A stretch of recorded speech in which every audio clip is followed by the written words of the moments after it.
Usain বোল্টের ক্যারিয়ারে এবছরটা বাঁধানো সোনা দিয়ে, নিজের সঙ্গে যেন নিজেই লড়ছেন। অলিম্পিক্সের ডাবল ট্রেবল জেতা এই স্পিডের পাশে নেই অন্য কেউ। গলায় কি তবে জয়ের ক্লান্তি?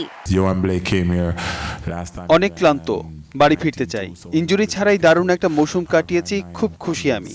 পরের মৌসুম এটা আমায় বাড়তি শক্তি যোগাবে। তবু ছুটি না হলেই না, 6 সপ্তাহ বিরতি নিচ্ছি। জানি কোচ আমাকে ছাড়তে চাইবে না। কবে অনুশীলন শুরু করব তা সেই ঠিক করবে। গতিময় বোল্টকে কেন পেয়ে বসল স্থিতি জড়তায়? প্রশ্নের একটা উত্তর দিয়েছেন ম্যানচেস্টার ইউনাইটেডের কোচ স্যার অ্যালেক্স ফার্গুসন। জানিয়েছেন রেড ডেভিলদের জার্সি গায়ে বোল্টের ফুটবল খেলার ইচ্ছা। তাকে নাখোশ করেননি রেড ডেভিলদের রাখাল। বোল্টের প্রশংসায় মুখর, প্রস্তাবেও রাজি। আগামী জুনের 3 তারিখে এই জার্সিতেই নতুন রূপে দেখা দিতে পারেন বোল্ট। রিয়াল মাদ্রিদের সঙ্গে ওই চ্যারিটি ম্যাচের টিকিট কাটার লাইন কত লম্বা হবে কে জানে। বল শুধু পায়েই না, হাতেও নেওয়ার ইচ্ছা গতিরাজের। পেস বোলিংয়ে ওস্তাদি দেখাতে এবছরই অস্ট্রেলিয়ান বিগ ব্যাশে নামছেন শেন ওয়ার্নের সঙ্গে।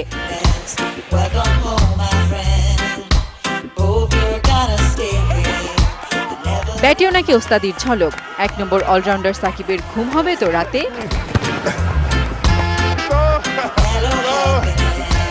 নাহিদ দীপা, 71।